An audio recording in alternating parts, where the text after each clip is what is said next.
Hello à tous, alors me voilà après quelques mois d'absence, on va toujours continuer à parler de développement d'applications mobiles. Pourquoi j'étais absent ces quelques mois? J'avais vraiment de grosses mises à jour à faire sur mes projets, il fallait vraiment que je m'y attelle. Pour information, c'est l'application Tengu Sensei. Le lien se trouve dans la description, c'est une application pour permettre aux Français d'apprendre facilement le japonais. J'ai rajouté quelques fonctionnalités, j'ai mis à jour le code, j'ai enlevé un peu de code legacy qui traînait et qui faisait que j'avais du mal à faire des mises à jour. Tout ça pour être sur de bonnes bases sur les prochaines versions de Dart. Mais ça, on en parlera dans une prochaine vidéo. Car oui, pour ceux qui ne savent pas, l'application que je suis en train de développer, qui s'appelle Tengu Sensei, est une application codée en Dart et Flutter et qui est disponible sur Android et sur iOS. Les liens sont dans la description. Bon, reprenons. Aujourd'hui, je vais me focus sur des applications que j'ai découvertes, mais qui, elles, ont un code dit open source. Pour ceux qui ne savent pas, je pense que quand même, vous savez, vous êtes dans le développement, comme moi. Le code open source, en fait, c'est une application où le code est disponible à tout le monde et on peut par exemple forker le code et faire une autre version. Il y a 2-3 applications dont je voudrais vous parler. La première s'appelle Imfi.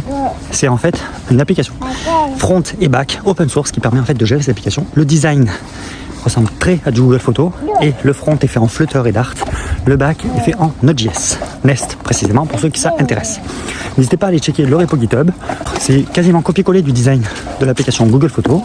C'est auto-hébergé et il dit de surtout pas l'utiliser en production. En gros, c'est écrit que on peut l'utiliser, mais il faut avoir un backup quelque part de nos photos parce que rien ne garantit qu'elles soient bien sauvegardées. Par exemple, si notre serveur tombe, tout simplement, parce que on auto-héberge nos propres photos. Mais l'avantage, c'est qu'en fait, on auto-héberge nos propres photos, on sait où sont les données. Et par exemple, si on a une famille, moi je suis surtout intéressé si on a une famille et qu'on va pouvoir synchroniser les photos de papa, de maman et des enfants.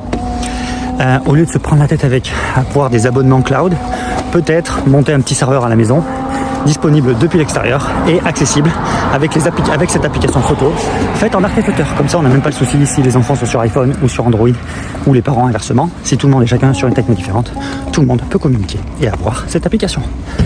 Je mettrai le lien bien évidemment de ce projet GitHub en description. N'hésitez pas à aller checker. Bonne journée tout le monde.